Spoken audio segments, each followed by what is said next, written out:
জুলাই সনদ বাস্তবায়ন এবং জুলাই আগস্ট গণহত্যার বিচারের দাবিতে নাটোরে গণমিছিল ও সমাবেশ করেছে জামায়াতে ইসলামী।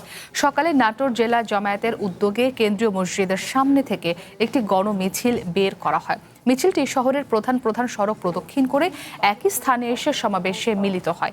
সমাবেশে বক্তারা অভিযোগ করে বলেন, গণঅভ্যুত্থানের 2 বছর পার হলেও সরকার এখন পর্যন্ত গণহত্যার বিচার দৃশ্যমান করতে পারেনি।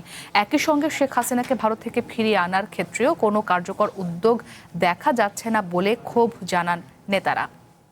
শেখ হাসিনা 11 দলের 12-14 দলের নেতৃত্বে মহাজোট আল্লাহ রসুলের বিরুদ্ধে মহাজোট হয়েছিল। সেই আহজাব বাহিনীর বিরুদ্ধে আল্লাহ রসুল বিজয়ী হয়েছিল। আমরাও শেখ হাসিনার মহাজোটকে পরাজিত করে এই পতন ঘটিয়ে বাংলাদেশ জামাত ইসলামী মূলত জুলাই আন্দোলনে প্রধান নেতৃত্বের ভূমিকায় ছিলেন।